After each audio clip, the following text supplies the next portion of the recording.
Takže Handery, dneska vás vítam u pozadnení v týchto pištolách. Táto pištoľ má výkon veľkú. Ale keď ju budete mať stále, takto a budete držať takto a nič sa vám nestane. A keď budete držať ten súvik, že niečo pokazí, odletí strunka a vám to vysekne celé ruky. Takže chytiť tu, takto a tak streľovať. No. Nepokračovať nikdy na pištoli, nie ale takto proste, keď tam niečo máš. Môže to veľmi streliť a môže to veľmi boleť. Poškodiť veľké kosti. Tak.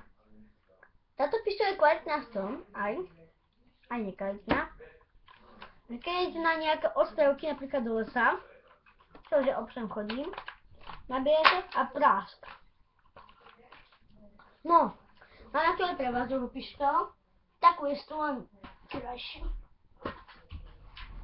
Toto je Airsoft a drží sa takto.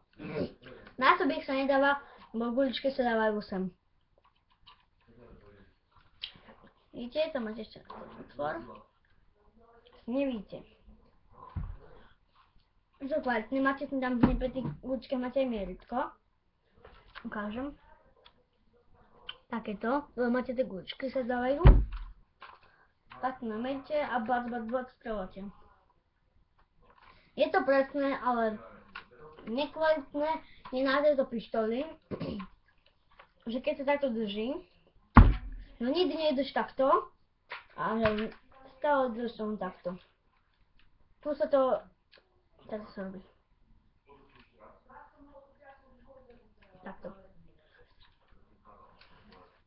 Tam máte ako takú predčinku, tam to nabijete, tak sa to nachytíte, dáte tam palce, nabijete to, lebo keď sa pokazí niečo, že tam máte kľúčku. Táto je čistá pištoľ, to ostáva aspoň tak okolo 35 € aj viac. Je to kvalitné, lebo dostali do veľkej výšky a ďaleko. Počkajte, kúknite si. Nemám tam kľúčku, ale veľmi. Tak.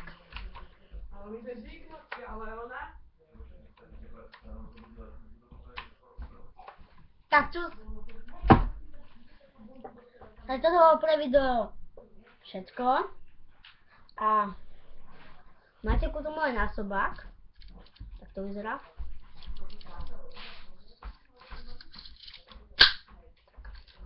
No. To bolo všetko. Ja sa s vami lúčim. Ak sa vám video páčilo, dajte odber. Ak nie, tak mi dajte menší like, alebo dajte dole like, dislike. Takže ja sa lúčim ako Gogo. Mňa to baví. Dáme si pozdrav.